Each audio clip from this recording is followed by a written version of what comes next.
Good morning. Last week we learned about section 1. We talked about reform movements, which began with what religious movement began the era of reform? Does anybody remember? That's correct. The Great Awakening. Specifically, the Second Great Awakening. If you remember, the First Great Awakening was the post-Calvinistic era. Now, in the slavery and abolition section, section 2 of the chapter, it talks about how these same reform movements have moved into the area of abolition. Abolition simply means to abolish, but in history, when we talk about abolition or abolitionists, we're generally talking about the elimination of slavery, okay? So let's understand that when we're talking about abolitionism in here, it's about eliminating slavery. All right, in the 1830s, the abolitionist movement gained momentum. Some wanted to limit slavery's expansion in the new territories, while others were determined to end slavery completely. White members of this movement were mostly middle-class, educated church people from New England. Black members were mostly former slaves. One of the more radical of these abolitionists was William Lloyd Garrison. He founded the New England Anti-Slavery Society and the American Anti-Slavery Society. He created and published a newspaper called The Liberator, where he called for the immediate emancipation of freeing slaves. Why would some people think this would have been a problem, immediately just freeing the slaves in general? Anyone? Space. What now? Space. Space, okay. Yeah, I get that. Space in the economy. Where maybe the slaves, according to some people, weren't ready for freedom. Most couldn't read and write, so maybe a training period. Again, a lot of excuses from a lot of different groups. But Garrison said, no, we got to free people first, then we'll take care of those other issues.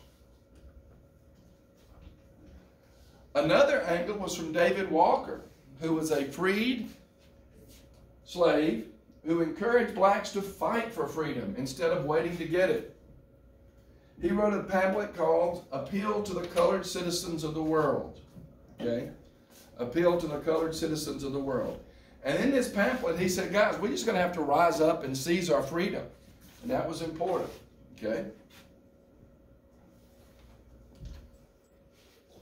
We're going to talk about Nat Turner in a few minutes. But Nat Turner was one of the people who led a slave revolt. The problem with Nat Turner's slave revolt, they mainly only killed women and children, trying to terrorize the area around them. We'll talk about that. The most famous black abolitionists, or one of the most famous, Harriet Tubman might argue with this, but Frederick Douglass. He was a former slave taught to read and write by his former owner's wife. After escaping and traveling north to New York, Douglass became a lecturer for Garrison's Anti-Slavery Society. He published the newspaper, The North Star, which encouraged abolition through political action. Once he got north and got a job, he actually raised money and sent money back to his former master, who he had escaped from, to pay for his freedom. That way he wasn't having to worry about slave catchers and things like that coming up to get him. Excuse me. Nat Turner, one of the more controversial of the quote-unquote liberators of this period. Nat Turner led a rebellion. He was a preacher, and he said God was telling him to lead black people to slavery through violence. Him and his compadres massacred his owner's family and then massacred an orphanage and some other areas, not an orphanage, excuse me, a school, before they were captured. Turner and his followers were captured, but 200 slaves were killed in retaliation. Many of them had nothing to do with Nat Turner, but they were just accused of it. Because of this, southern states created slave codes to tighten limits on blacks. After Nat Turner's rebellion, many free African Americans lost most of their citizenship rights, and many had to move north.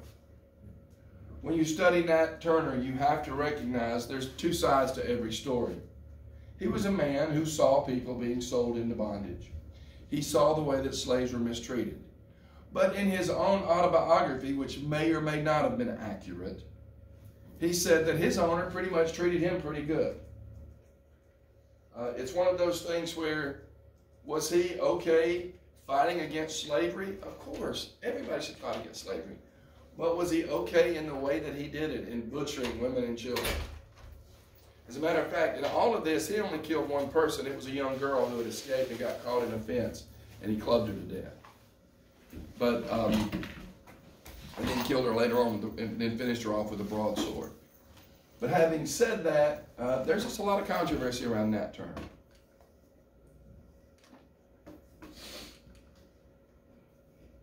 The next section we'll cover will be Section 3, Women and Reform.